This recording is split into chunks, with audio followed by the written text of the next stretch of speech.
Hallelujah. Praise the Lord. प्रियांनो, आपण प्रार्थना करूयात. आकाश आणि पृथ्वीच्या निर्माणकर्त्या देवा, तुझ्या नावाला मान, महिमा, गौरव आज आता आणि सदा सर्व काळ असो. प्रभू, अतिशय मनापासून आम्ही तुझ्या चरणाजवळ आलो आहोत. आमचा स्वीकार कर आणि तुझ्या चरणाजवळ आम्हाला जागा दे. कारण आमच्यासाठी यथायोग्य जागा हीच आहे की परमेश्वर चरणी आम्ही नम्र आणि लीन व्हावं. आम्ही उपकार मानतो प्रभू तुझे की प्रभू येशू ख्रिस्ताने वधस्तंभी स्वतःचं जे अर्पण केलं त्याद्वारे पापांची क्षमा आम्हाला मिळाली आहे. आणि पौल म्हणतो, तुम्हाला पापांची क्षमा मिळाली आहे, तुम्ही नीतिमान ठरवले गेले आहात. आणि पुन्हा असं लिहिलेलं आहे की आम्ही देवाचे पुत्र आणि कन्या आहोत.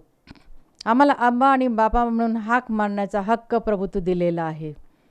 आणि जर आम्ही तुझे पुत्र आणि कन्या आहोत आणि तू आमचा पिता परमेश्वर आहे, तर खरोखर प्रभू तू आपल्या प्रतिरूपाचं आम्हाला घडवलेलं आहे, म्हणजे तुझ्या स्वभाव गुणांचं आम्हाला घडवलेलं आहे. पण जे वाईट ते सगळं आम्ही सोडून द्यावं, तुला न आवडणाऱ्या सर्व गोष्टी सोडून द्याव्यात आणि तुझ्या चरणी यावं असं तू होऊ दे. अशी मनापासून नम्र विनंती आणि प्रार्थना तुझ्या चरणाजवळ करते. आणि लहान विनंती आमचा तारणारा प्रभू येशू ख्रिस्त याच्यात पवित्र आणि गौरवी नावाने मागते, म्हणून तो ऐक. आमेन. नुकताच आपण नाताळ साजरा केला नाही का. नाताळचं सेलिब्रेशन फार मोठं होतं. प्रत्येक चर्चमध्ये घराघरांमध्ये ते सेलिब्रेशन होतं आणि आनंद फार मोठा होता. पण हा आनंद खरंच का बरं मोठा आहे? कारण जी सुवार्ता सांगितली गेली मेंढपाळांना ती कोणती होती? तर दाविदाच्या नगरात तारणारा जन्मला आहे. आणि तो कोण आहे? तर प्रभू ख्रिस्त आहे. तारणाराचा जन्म होणं ही गोष्ट फार महत्त्वाची आहे. आम्ही पाहतो की या पृथ्वी तलावर जो जो कोणी जन्म घेतो तो प्रत्येक मनुष्य, स्त्री असो अथवा पुरुष असो, त्या प्रत्येकाला तारणाची गरज आहे. आणि हे तारण व्हायला पाहिजे. आणि त्याचं कारण काय असेल? तर देवाने आपल्या हातांनी आपल्याला घडवलेलं आहे. आमचं शरीर हे मातीपासून घडलेलं आहे. आणि म्हणून मातीपासून घडलेलं शरीर जे आहे ते मातीला मिळतं आणि मनुष्य या जगातून नाहीसा होतो. परंतु शरीरात ठेवलेला जो आत्मा आहे हा परमेश्वराचा आहे. तो परमेश्वराने आम्हाला दिलेला आहे. आणि म्हणून त्याची इच्छा आहे की कोणाचाही नाश होऊ नये, तर प्रत्येकाला सार्वकालिक जीवन प्राप्त व्हावं. आणि सार्वकालिक जीवन परमेश्वराने आमच्यासाठी सिद्ध केलेलं आहे. आणि म्हणूनच देवाची उपकार स्तुती आम्ही केली पाहिजे. आपल्याला असं दिसतं की नाताळचा आनंद त्यावेळेला आम्ही काय करतो?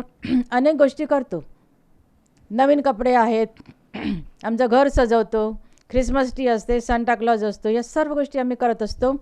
पण आमच्या असं लक्षात येतं या सर्व गोष्टी कशा आहेत? तर बाह्य गोष्टी आहेत, बाह्यात कार्य आहेत. पण आम्हाला एका गोष्टीची गरज आहे. आणि ती कोणती गोष्ट असेल? तर प्रभू येशू ख्रिस्ताला आमच्या अंतःकरणात आम्ही जागा दिली आहे का, ह्याचा विचार करण्याची गरज आहे. प्रभू येशू ख्रिस्ताची जागा ही आमच्या अंतःकरणात असली पाहिजे, आमच्या हृदयात असली पाहिजे. आणि म्हणूनच पहा, परमेश्वर कसा आहे, प्रभू येशू ख्रिस्त कसा आहे? तर आमचं अंतःकरण जाणणारा, पारखणारा असा तो परमेश्वर आहे. आणि म्हणूनच आपल्याला असं दिसतं की प्रभू येशू ख्रिस्त बाळाच्या रूपाने जन्म घेऊन आला. पण केवळ त्याच वेळी तो आला का? त्याचं अस्तित्व केव्हापासून आहे? तर त्याचं अस्तित्व आहे अनादी काळापासून आहे. अनादी काळापासून अनंत काळपर्यंतचा तो देव आहे. तो युगानयुगीचा देव आहे. तो आमचा याजक आहे. आणि याजकही कसा? तर युगानयुगीचा याजक आहे. देवाने आकाश आणि पृथ्वी निर्माण केली. या सुंदर सृष्टीची निर्मिती त्याने केली. मानवाला आपल्या हातांनी घडवलं. तेव्हा देखील प्रभू येशू ख्रिस्त होता. आणि आपल्याला असं दिसतं की म्हणूनच योहान जो आहे प्रभू येशू ख्रिस्ताचा शिष्य, हा काय म्हणत आहे? शुभवर्तनाची सुरुवातच त्याने पहिल्या वचनातून अशा प्रकारे केलेली आहे की प्रारंभी शब्द होता, शब्द देवासह होता आणि शब्द देव होता. हा शब्द कोण आहे? प्रभू येशू ख्रिस्त आहे. हा देवाचा सामर्थ्यशाली, गौरवशाली शब्द आहे. आणि म्हणूनच आपण पाहतो की पवित्र शास्त्रातलं पहिलंच पुस्तक आहे उत्पत्तीचं. तर देवाने ही जी उत्पत्ती केली, आकाश पृथ्वीची निर्मिती, त्याच्या आधीपासून प्रभू येशू ख्रिस्त होता असं आपल्याला दिसतं. परंतु देवाच्या योजनेनुसार, देवाच्या संकल्पानुसार जेव्हा त्याने ठरवलं त्याप्रमाणे प्रभू येशू ख्रिस्ताचा जन्म या जगामध्ये झालेला आहे. त्याने पृथ्वी तलावर जन्म घेतला असं आपल्याला दिसतं. आणि खऱ्या अर्थाने तो इमानुएल झाला, म्हणजे त्याने मनुष्यामध्ये वस्ती केली. तो मनुष्यामध्ये येऊन राहिला, म्हणूनच त्याला मनुष्याचा पुत्र म्हटलेला आहे. पण तो देवाचा पुत्र देखील होता. दोन्ही अभिधानं त्यासाठी वापरली जातात. अब्राहमानंतर आपण पाहतो की 42 पिढ्या झाल्या आणि प्रभू येशू ख्रिस्ताचा जन्म झाला. इस्रायल बाबेलच्या बंदिवासातून परत आले, त्यावेळेला प्रभू येशू ख्रिस्ताचा जन्म झाला असं आपल्याला दिसतं. परमेश्वराच्या योजनेनुसार आपल्याला असं दिसतं की पृथ्वी जी आहे ती देखील कशी आहे तर क्षणभंगूर, म्हणजे ती नष्ट होणारी आहे आणि ती वस्त्रासारखी गुंडाळली जाणार आहे असं स्पष्टपणे पवित्र शास्त्रामध्ये लिहिलेलं आहे. आणि म्हणूनच रोमकरास पत्र याचा 8वा अध्याय आणि 21व्या वचनात काय लिहिलं आहे पहा. सृष्टी ही नश्वरतेच्या दास्यातून मुक्त होऊन तिला देवाच्या मुलांची गौरवयुक्त मुक्तता मिळावी ह्या आशेने वाट पाहत आहे. आपण पृथ्वीचा विचार केला तर आपल्याला वाटतं पृथ्वी कशी आहे तर निर्जीव आहे, पण या वचनामधून आपल्याला कळतं की पृथ्वीसुद्धा विचार करते आहे आणि ती देखील नश्वर आहे. नश्वरतेच्या दास्यामध्ये ती अडकलेली आहे आणि देवाच्या मुलांची गौरवयुक्त जी मुक्तता होणार आहे ती त्यांना मिळावी ह्या आशेने ती वाट पाहत आहे. पुढे असंही म्हटलेलं आहे, कारण आपल्याला ठाऊक आहे की सबंध सृष्टी आजपर्यंत कणत आहे, वेदना भोगीत आहे. आजच्या काळामध्ये आत्ताचे जे दिवस आहे त्यामध्ये आपण पाहतो की संपूर्ण जगभरामध्ये कशा प्रकारची परिस्थिती आहे आणि आज ग्लोबल वॉर्मिंगचा अनुभव आपण सर्वजण घेत आहोत. धुळीची वादळं होत आहेत, जलप्रदूषण, ध्वनी प्रदूषण, वायू प्रदूषण हे जगभरामध्ये सगळीकडे चालत असलेले आपण पाहतो. प्रचंड प्रमाणात वृक्षतोड झालेली आहे आणि त्यामुळे आपण पाहतो की जंगलं नष्ट होत आहेत, समुद्राच्या पाण्याची पातळी वाढत आहे. त्यामुळे जगातली जी महत्त्वाची शहरं आहेत ती पाण्याखाली जाण्याची भीती किंवा तो धोका निर्माण झालेला आहे. अशा प्रकारची परिस्थिती आज आपल्याला जगभरामध्ये पाहायला मिळते. त्यामुळे प्रत्येकाच्याच मनात प्रश्न येतो की पुढे काय होणार. पण पवित्र शास्त्रामध्ये त्याची सर्व उत्तरं दिलेली आहेत आणि प्रभू येशू ख्रिस्त काय म्हणतो, मी आदी व अंत आहे, मी प्रारंभ आणि शेवट आहे, मी अल्फा आणि ओमेगा आहे. मानवी इतिहासाचा प्रारंभापासूनच प्रभू येशू ख्रिस्त होता आणि मानवी इतिहासाचा शेवट होणार आहे तेव्हा देखील प्रभू येशू ख्रिस्त असणार आहे. पियानो एक गोष्ट आपण लक्षात ठेवूया की देवाने मानवाला आपल्या हातांनी घडवलं. आपण त्याची हस्तकृती आहोत. हस्तकृती म्हणजे हातांनी, हस्त म्हणजे हात, आपल्या हातांनी त्याने आपल्याला घडवलेलं आहे. पण ज्यावेळेला त्याने आपल्याला घडवलं त्यावेळेला त्याने आपल्या हातांनी घडवलं म्हणूनच तो आपल्यावर प्रीती करतो. पूर्वी त्याने प्रीती केली, आजही करत आहे आणि पुढे करणारच आहे, कारण सार्वकालिक जीवन आमच्यासाठी त्याने तयार केलेलं आहे, सिद्ध केलेलं आहे. ही तर देवाची प्रीती आहे. आपल्या एकुलता एक पुत्राला वधस्तंभी जाण्यासाठी त्याने आमच्यासाठी पाठवलं. आम्ही पापी असताना देवाने आम्हाला सोडलं का? त्याने आम्हाला सोडलं नाही. तो प्रीती करत राहिला आणि आमच्या पापांची क्षमा होण्यासाठी आपल्या एकुलता एक पुत्राला त्याने वधस्तंभी दिलेला आहे. ही देवाची प्रीती आहे, म्हणूनच ती अगाध अशी प्रीती आहे. आणि देवाने ज्यावेळेला मानवाला निर्माण केलं तेव्हा आपल्याला असं दिसतं की त्याने केवळ आपल्याला दैहिक जीवन दिलेलं नाही, तर दैहिक जीवन आहे. देहासाठी तर आपल्याला सर्व गोष्टी कराव्या लागतात, त्या आहेतच, परंतु त्याचबरोबरीने त्याने आपल्याला आत्मिक जीवन देखील दिलेलं आहे. आपल्या शरीरात असलेला जो आत्मा आहे या आत्म्यासाठी आत्मिक जीवन आपल्याला जगलं पाहिजे. पण आपल्याला असं दिसतं की मनुष्य दैहिक गोष्टींकडे जास्त लक्ष देतो, आत्मिक गोष्टींकडे मात्र त्याचं लक्ष फार कमी असतं. पण पवित्र शास्त्रातलं वचन काय सांगतं आम्हाला की तुम्ही जग आणि जगातल्या सर्व गोष्टी मिळवल्या पण आपला आत्मा गमावला तर तुम्हाला काय लाभ. आत्मा महत्त्वाचा आहे, कारण शेवटी हे शरीर जे आहे ते मातीला मिळणार आहे, पण शरीरात असलेला जो आत्मा तो देवाचा आहे, तो देवाकडे गेला पाहिजे. आपण लक्षात ठेवूया की शरीर नष्ट होत आहे पण आत्मा कसा आहे तर तो अमर आहे आणि म्हणून तो देवाकडे गेला पाहिजे. दुसरी गोष्ट लक्षात ठेवा की आपलं शरीर रक्तमांसाचं शरीर आहे आणि रक्तमांसाचं शरीर आहे म्हणून पाप आहे आणि पापाचं वेतन मरण आहे. पण देवाचं कृपादान आपल्या प्रभू येशू ख्रिस्तामध्ये सार्वकालिक जीवन आहे. म्हणून प्रभू येशू ख्रिस्तावर आपल्याला विश्वास ठेवायला हवा, कारण तो सार्वकालिक जीवन आपल्याला देण्यासाठी तयार आहे. आणि म्हणूनच आपण पाहतो की जगातलं आपलं जीवन कसं आहे तर क्षणभंगूर आहे. आपण आज आहोत तर उद्या नाही. आपल्याला सांगता येत नाही की आपलं किती काळपर्यंत, किती वर्षपर्यंत आपण जगणार आहोत. परंतु आपल्याला असं दिसतं की आपलं जीवन क्षणभंगूर आहे पण त्या जीवनासाठी केवढा आटापिटा आपण करतो, किती काय काय आपण आपल्या जीवनासाठी, आपल्या जगण्यासाठी करत असतो. परंतु देवाने जे सार्वकालिक जीवन सिद्ध केलेलं आहे त्याच्यासाठी आम्ही काय करतो, हा विचार करण्याची खरोखर गरज आहे. प्रियांनो, आज आपण विचार करूयात की दर वर्षाने एक वर्ष निघून जातं. आता 2020 सालामध्ये आपण पदार्पण केलेलं आहे. आपल्या आयुष्यातलं एक वर्ष कमी झालेलं आहे आणि हे आयुष्य कमी होत असताना आमच्या जीवनाची वाटचाल कशा प्रकारची आहे. जगातलं जे जीवन आहे, जे दैहिक जीवन आहे, त्यामध्ये तर आम्ही फार चांगल्या प्रकारे पुढे जात असतो. पण शरीरात असलेला जो आत्मा, या आत्म्यासाठी आम्ही काय करतो ते पाहणं फार गरजेचं आहे. कारण आत्मिक जीवनामध्ये पुढे जावं असं पवित्र शास्त्र आम्हाला शिकवतं. आमचं आत्मिक जीवन, आध्यात्मिक जीवनात आम्ही पुढे गेलं पाहिजे.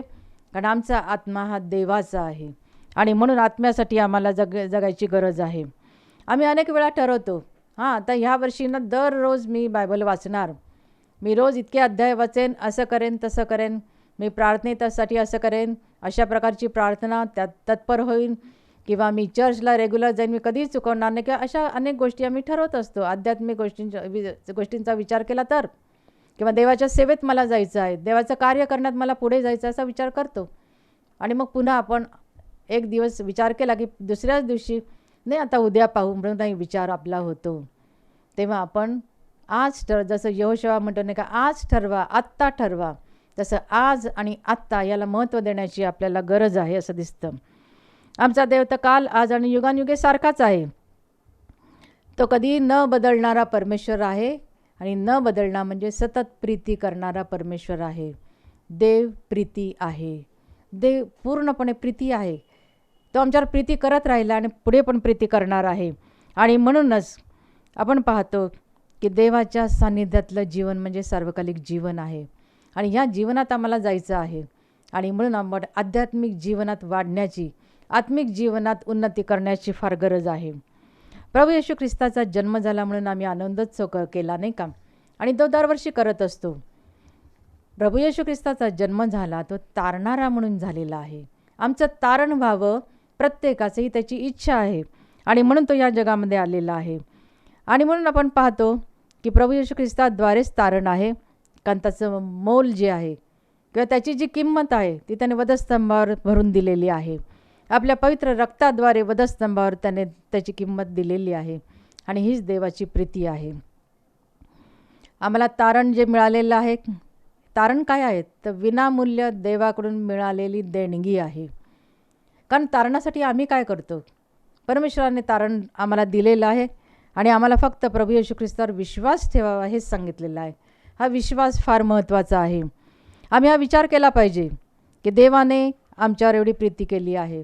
कारण योहान 3:16 म्हटलेलं आहे नाही का, देवाने जगावर प्रीती केली. देवाने आमच्या काही थोड्या लोकांवर प्रीती केली नाही, तो जगावर करतो. ह्याचा अर्थ अखिल मानवजातीवर प्रीती करणारा तो देव आहे. आणि म्हणूनच आता विचार करण्याची गरज आहे की देव आमच्यावर प्रीती करतो, देव प्रीती आहे. मग ही प्रीती कशी आहे, एकतर्फी आहे का? कारण एकतर्फी प्रीतीला काहीच अर्थ नसतो. त्या प्रीतीला आम्हाला दाद द्यायला हवी आणि म्हणूनच आम्हाला देवाला प्रतिसाद देण्याची गरज आहे. कशा प्रकारचा प्रतिसाद आम्ही देवाच्या प्रीतीला देतो याचा विचार करण्याची आज आम्हाला गरज आहे. आणि म्हणून देवावर प्रीती करावी, त्याच्या आम्ही आज्ञा पाळाव्यात. पवित्र शास्त्राचं वैशिष्ट्य हे आहे की पवित्र शास्त्रामध्ये आम्ही काय करावं हे सांगितलेलं आहे आणि आम्ही काय करू नये हे देखील सांगितले. दोन्ही गोष्टी सांगितलेल्या आहेत. आणि म्हणून देवाला न आवडणाऱ्या गोष्टी सर्व सोडून द्याव्यात. हेवा, द्वेष, मत्सर, राग, लोभ, या सर्व ज्या दुष्ट स्वभाव आमच्यामध्ये असेल तर तो आम्ही काय केला पाहिजे, काढून टाकला पाहिजे. आणि म्हणून त्याने सांगितलं आहे तुम्ही नवी उत्पत्ती व्हा. आम्हाला नवी उत्पत्ती होण्याची गरज आहे. आता पवित्र शास्त्रातील आपण काही उदाहरणं पाहूयात. पहिलं उदाहरण आहे हनोखाचं. आदामानंतर 7व्या पिढीत हनोखाचा जन्म झाला. हा जो हनोख आहे त्याचं एकूण वय होतं 365 वर्ष. त्यापैकी 300 वर्ष हनोख देवाच्या बरोबर चालला. देवाच्या बरोबर चालला म्हणजे तो देवाच्या सहभागितेमध्ये होता आणि मग तो देवाला संतोषवित असं लिहिलेलं आहे. आणि म्हणूनच आपण पाहतो त्याला मरणाचा अनुभव आलाच नाही, कारण देवाने, परमेश्वराने त्याला लोकांतरी नेलेलं आहे. दुसरं उदाहरण आहे नोहाचं. नोहा ज्यावेळेला 600 वर्षांचा होता त्यावेळेला जलप्रलय झाला. आणि जलप्रलय झाला त्यावेळेला आपण पाहतो की देवाने स्वर्गातून ज्या वेळेला पृथ्वीकडे लक्ष दिलं, पाहिलं, तेव्हा त्याला कळलं की नोहा एकटा नीतिमान आहे, पापापासून दूर राहणारा आणि देवाचा आदरयुक्त भय बाळगणारा असा हा नोहा होता. आणि म्हणून देवाने तारू करायला सांगितलं तेव्हा त्याने कुठलेही प्रश्न विचारले नाहीत, कुठल्याही प्रकारची शंका मनात घेतली नाही. पण एवढं मोठं भलं मोठं तारू त्याने तयार केलं आणि त्याच्यामध्ये प्रत्येक प्राण्याची पक्ष्याची एक एक जोडी त्याला ठेवायची होती, त्यांची व्यवस्था करायची होती. आणि तो आणि त्याचं कुटुंब जे आहे त्यांचं काय झालेलं आहे, तारण झालं आहे. कशामुळे झालं आहे? देवावर असलेला आदरयुक्त, देवाविषयी बाळगणारं आदरयुक्त भय आणि देवावरचा विश्वास. आणि त्यामुळेच आपण पाहतो त्याचं तारण झालं, त्याच्या कुटुंबाचं तारण झालं आणि विश्वासाने प्राप्त होणाऱ्या नीतिमत्वाचा तो वतनदार झाला. अब्राहमाकडे आपण पाहिलं तर अब्राहम पहिला यहुदी नाही का. आणि आपण पाहतो की अब्राहमाला ज्यावेळेला देवाने सांगितलं की तू तुझं गणगोत, तुझे नातेवाईक, घरदार, देश सर्व सोडून मी सांगेन त्या देशात जा. अब्राहमाने देवावर पूर्ण विश्वास ठेवला आणि तो लगेच निघाला. त्यानेही शंका कुशंका विचारल्या नाहीत, प्रश्न विचारले नाहीत देवाला आणि तो लगेच निघाला. आणि पवित्र शास्त्रातलं अब्राहमाचं एकट्याचंच उदाहरण आहे, एकच उदाहरण आहे की विश्वासाच्या द्वारे त्याला नीतिमान असं गणलं गेलं आहे. त्यानंतर आपण पाहतो सारेचं उदाहरण. वयोमर्यादेपलीकडे गेलेलं असतानासुद्धा गर्भधारण्याची शक्ती देणारा तो देव आहे. त्याने तिला ती शक्ती दिली आणि आपण पाहतो इसाकाचा अभिवचनाचा पुत्राला तिने जन्म दिला. आणि परमेश्वराने अब्राहमाला दिलेल्या वचनाप्रमाणे आकाशातील ताऱ्यांइतकी आणि समुद्रतीरीच्या वाळू इतकी संतती पुढे निर्माण झालेली आहे. इयोबाचं उदाहरण आहे. इयोब कसा होता? देवाचं भय बाळगणारा होता, सात्विक होता, सरळ मनाचा होता, पापापासून दूर राहणारा देखील होता. पण तो अतिशय कठीण परिस्थितीतून तो गेला, त्याची फार मोठी परीक्षा घेतली गेली. पण आपण पाहतो की संपूर्ण ह्या त्याच्या परीक्षेमध्ये त्याने देवाला दोष दिला नाही, हे त्याचं वैशिष्ट्य आहे. सर्व काही त्याने सहन केलं आणि मग आपण पाहतो की शेवटपर्यंत त्याने देवाला सोडलं नाही आणि देवाने पूर्वीपेक्षा दुप्पट मालमत्ता त्याला दिली. आणि शिवाय त्याला आपण पाहतो 10 पुत्र आणि कन्या झाले, 7 पुत्र आणि 3 कन्या देवाने त्याला दिलेले आहेत. आणि त्यानंतर तो 140 वर्ष जगला. ही देवावरच्या प्रीतीची, देवावरच्या विश्वासाची उदाहरणं आपल्यासाठी पवित्र शास्त्रामध्ये लिहिले गेली आहेत. या उदाहरणांमधून आपल्यालाही शिकलं पाहिजे की देवावर विश्वास कसा ठेवावा, पापापासून दूर राहावं, देवाचं भय आपण बाळगावं. आणि खरोखर ज्यावेळेला आपण ह्या गोष्टी करू त्यावेळेला आपल्यालासुद्धा देवाच्या प्रीतीचा अनुभव येईल. आपण ह्या जीवनात जगत असतानासुद्धा देवाच्या प्रीतीचा अनुभव घेऊ शकतो. अनुवाद याचा 10वा अध्याय आणि 12 ते 15 वचनात परमेश्वर काय म्हणतो पहा. तर आता हे इस्रायला, तू आपला देव परमेश्वर ह्याचे भय धरावे.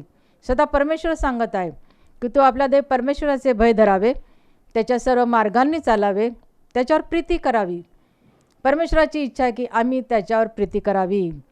पूर्ण मनाने, पूर्ण जीवाने तुझा देव परमेश्वराची सेवा करावी. पुढे तो म्हणतो, आणि परमेश्वराच्या ज्या आज्ञा व विधी मी आज तुझ्या बऱ्यासाठी सांगत आहे ते तू पाळावे. तुझा देव परमेश्वर तुझ्यापासून यापेक्षा जास्त काय मागतो? खरोखर परमेश्वराने आमच्याकडे जास्त काही मागितलेलं नाही. त्याच्यावर प्रीती करावी, त्याचं भय बाळगावं, त्याच्या आज्ञा पाळाव्यात, हीच त्याची इच्छा आहे. पुढे परमेश्वर म्हणतो, परमेश्वराला तुझे पूर्वज आवडले आणि त्याने त्यांच्यावर प्रीती केली, म्हणून त्याने त्यांच्या मागे त्यांच्या संतानाला म्हणजे तुम्हाला सर्व राष्ट्रातून आजच्या प्रमाणे निवडून घेतले. हे आज विदितच आहे. काय म्हटलेलं आहे पहा, त्यांच्या संतानाला म्हणजे तुम्हाला, तुम्हाला म्हणजे तुम्हाला, मला देवाने काय केलेलं आहे, निवडून घेतलं आहे. पहा किती परमेश्वराची प्रीती थोर आहे. कारण देवाने आम्हाला निवडलं आहे. निवड आमची आहे की देवाची, हा प्रश्न जर स्वतःला विचारला तर आमच्या लक्षात येतं आम्ही देवाला निवडलं नाही, देवाने आम्हाला निवडलेलं आहे. या वचनातून कळतं की परमेश्वराची अपेक्षा आमच्याकडून काय आहे. त्याची अपेक्षा हीच आहे की त्याचं भय बाळगावं, त्याच्यावर प्रीती करावी, त्याची सेवा करावी. पण ती कशी? मनोभावे, मनापासून, अंतःकरणापासून त्याची सेवा आम्ही करावी. त्याने ज्या आज्ञा आम्हाला दिलेल्या आहेत त्या आज्ञा ज्या आहेत त्या सर्व आज्ञा आम्ही पाळाव्यात, हीच त्याची इच्छा आहे. आणि म्हणूनच पहा, आता काही वचनं आपण पाहणार आहोत. रोमकरास पत्र याचा 8वा अध्याय आणि 5व्या वचनात काय लिहिलं आहे पहा.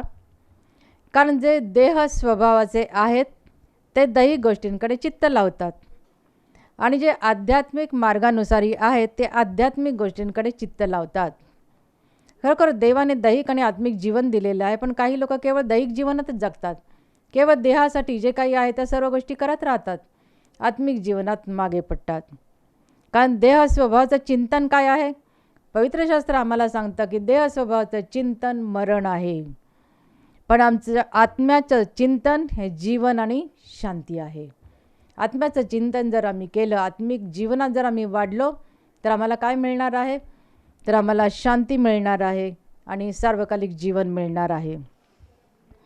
रोमकरास पत्र याचा 10वा अध्याय आणि 9व्या वचनात काय म्हटलंय पहा, की येशू प्रभू आहे असे जर तू आपल्या मुखाने कबूल करशील आणि देवाने त्याला मेलेल्यातून उठवले असा आपल्या अंतःकरणात विश्वास ठेवशील, तर तुझे तारण होईल. पहा, तारणाचा मार्ग स्पष्ट केलेला आहे की आम्ही काय करावं? येशू प्रभू आहे असं मुखाने कबूल करावं. येशू हाच प्रभू आहे. आणि दुसरी गोष्ट, त्याचं पुनरुत्थान झालेलं आहे, तो मेलेल्यातून उठवला गेलेला आहे असा अंतःकरणात विश्वास ठेवावा, तर आमचं तारण होणार आहे. कारण जो अंतःकरणाने विश्वास ठेवतो तो नीतिमान ठरतो, आणि जो मुखाने कबूल करतो त्याचे तारण होते. तारणाविषयीच्या ज्या काही डेफिनेशन्स आहेत, व्याख्या, या पवित्र शास्त्रात अतिशय स्पष्ट शब्दात कशा सांगितल्या आहेत पहा. प्रेषितांची कृत्य ह्याचा 4था अध्याय 12व्या वचनात काय म्हटले पहा.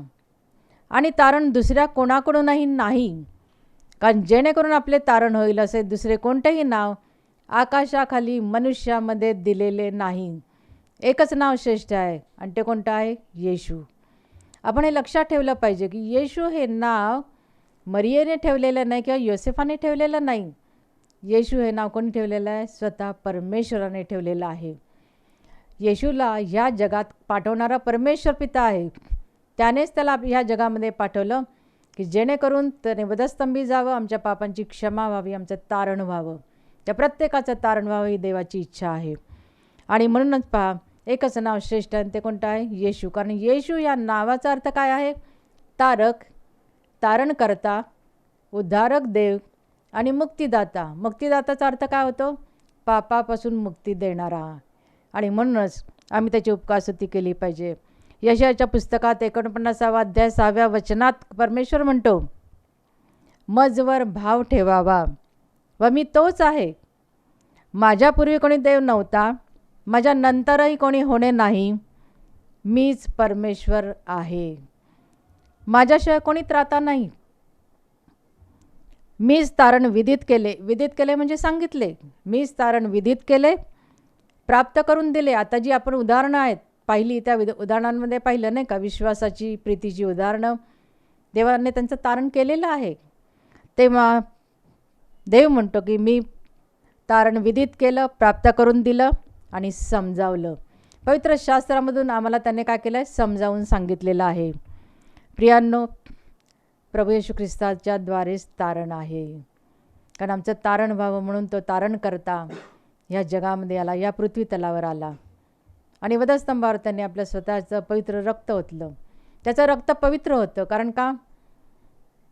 तर पवित्र आत्म्याच्या योगे तो गर्भरूप झालेला होता. तो स्वतः देव होता.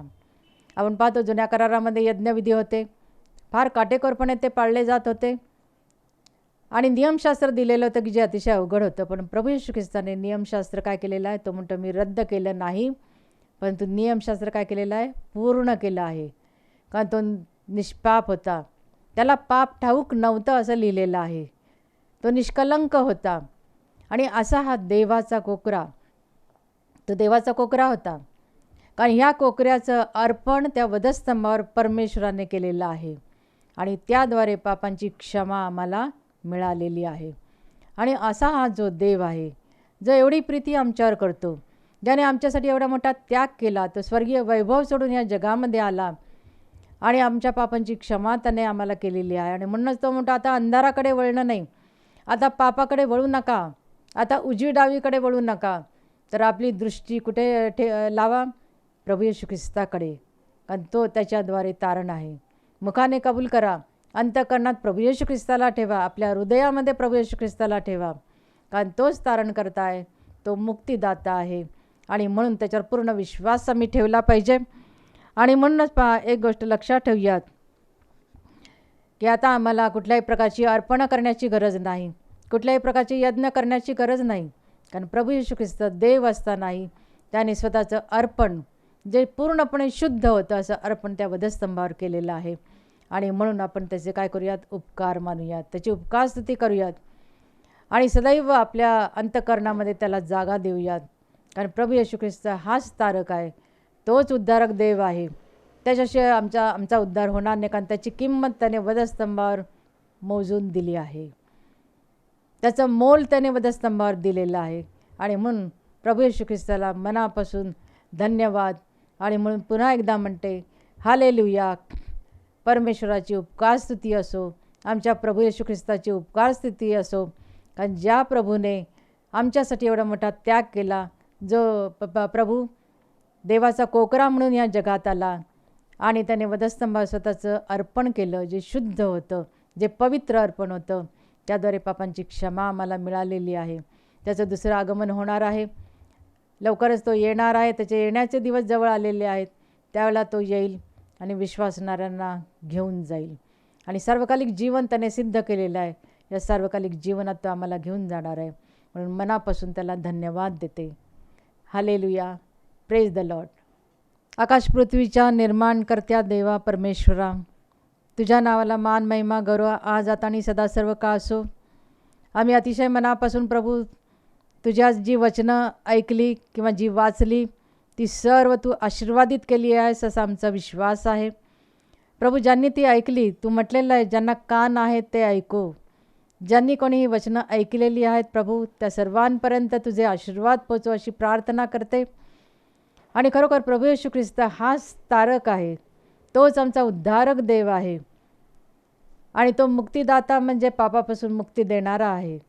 त्याने आमच्यासाठी वधस्तंभावर स्वतःचं अर्पण केलं. हे अर्पण परिपूर्ण होतं, ते शुद्ध अर्पण होतं.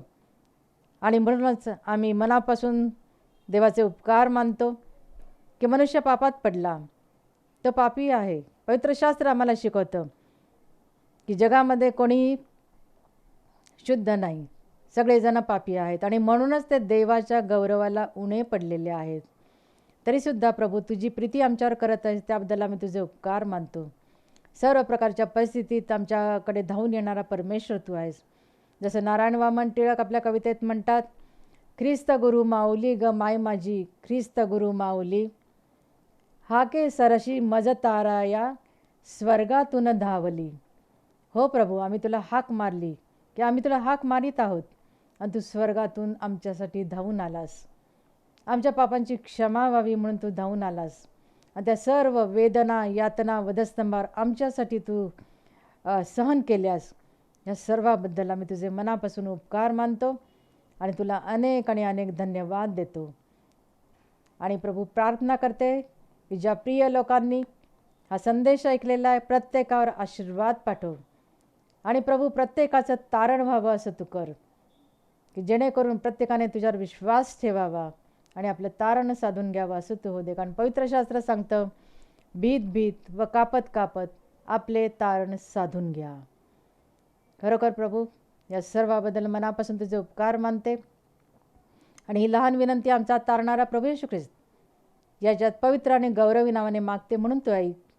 आमेन.